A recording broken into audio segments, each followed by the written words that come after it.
NASA just drops the mother of all bombshells, and the mainstream media buried it faster than a cat covers its own shit. They finally admitted it. We never went to the moon. The Apollo landings, total Hollywood production. Stanley Kubrick's greatest hits, filmed on a soundstage with better lighting than your narcissistic ex's Instagram. Insiders in the space industry have known this for decades. Rocket scientists whisper it in bars. Engineers laugh about the Van Allen belts over coffee.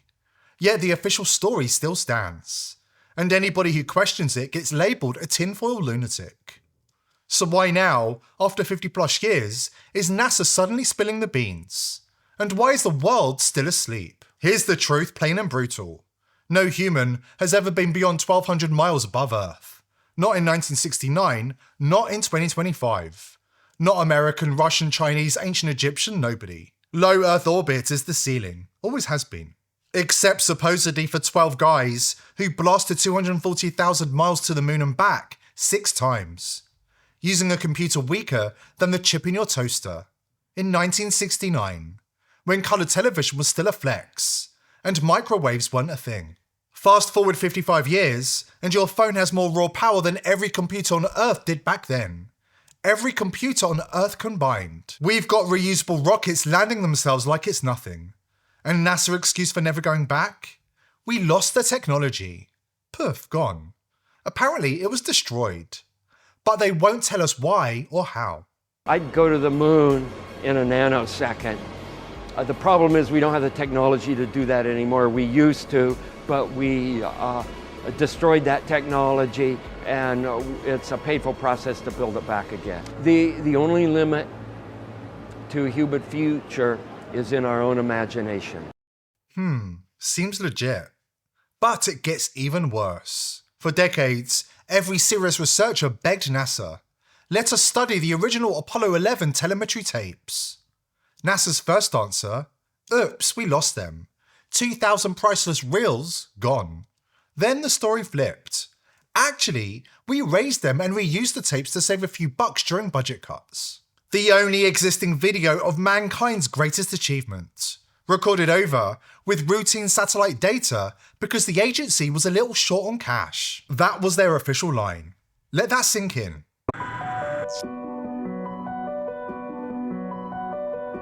Here goes Neil Armstrong, Buzz Aldrin, step down on the moon, right? One giant step for all of us. Most amazing stories watched by, you know how many people? 600 million people. And we're getting a picture on the TV. We all know them. They're blurry. They're really terrible. You look at them and you're like, they're ghosts. You can kind of see through them. And it's why there's controversy about the moon landing in the first place, because people are like, they faked it. Look at it. It's like bad special effects.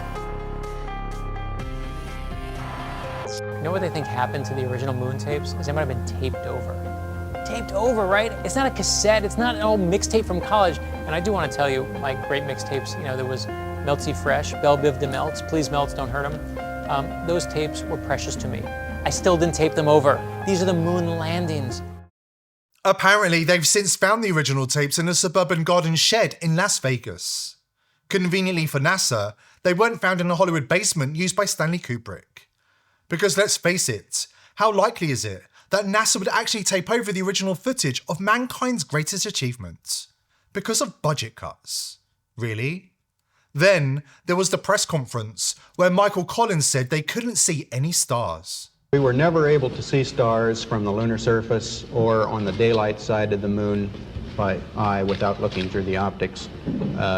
I don't recall during the period of time that we were photographing the solar corona what stars we could see. I don't remember seeing any.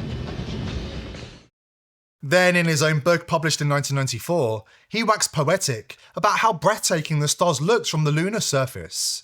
Brilliant, endless, sharper than anything he'd ever seen. Let's face facts. Everything that was done 50 years ago is 1,000 times cheaper and easier to do today. Are we actually expected to believe that we went to the moon in this piece of shit 50 years ago? I've seen homeless encampments on Skid Row that have more insulation. I've seen Met Gala costumes that look sturdier than that. No wonder people are waking up. They say, oh, well, it could be because of the topography, and it could... it could also be more than one light source, and that's more likely. When you got a shadow going like this and a shadow going like that, well, we know we went to the moon, so let's come up with another explanation. Let's not assume we went to the moon, and let's look at that and say, is that the sun, or is that multiple light sources at close range? There's videos that it looks like they're bouncing around on trampolines. The physics are not the same in Apollo 11 as they are on Apollo 15 and 16. All of a sudden, they can cover great distances. They're doing these weird, giant, long leaps that they weren't doing before.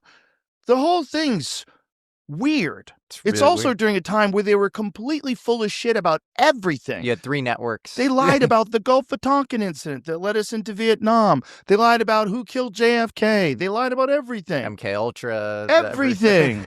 Charles Manson. Everything was bullshit. All of it was bullshit. Operation Northwoods. There was all these things that were going on at the same time.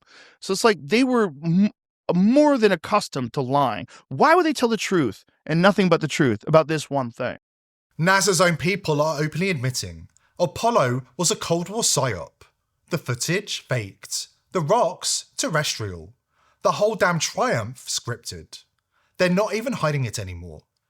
And when you hear the exact words Vladimir Putin dropped about America's moon lie, the one that made the White House go radio silent, you'll finally understand why they've kept the truth buried for over half a century. Let's think about this rationally.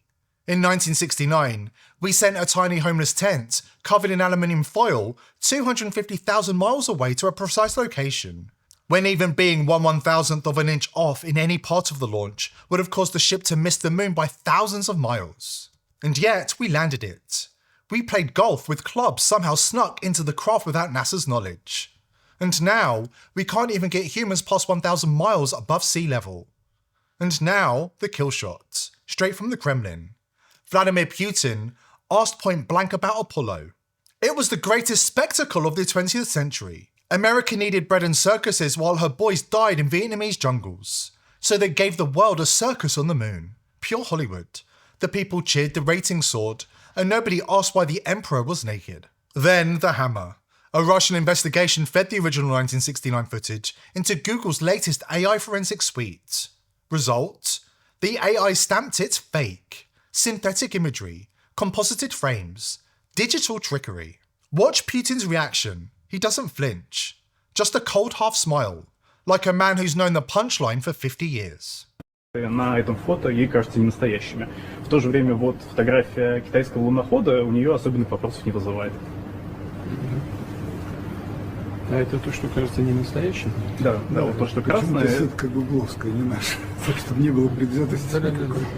Удивительно, но там точно вот она смотрит по очень много параметров, в том числе там падение светотеней и так далее, и показывает, что инкорпорировано в фотографию. Right now, we're inside the biggest red pill moment in history. The moon lie is just a crack in the dam. Once it bursts, everything they've sold us, history, money, power, even reality itself, comes crashing down. That's why they're panicking. The harder they censor, the more desperate the smears, the faster people wake up. Every ban, every fact check, every erased tape is another alarm clock ringing. We're not just exposing one hoax, we're dismantling the entire control matrix.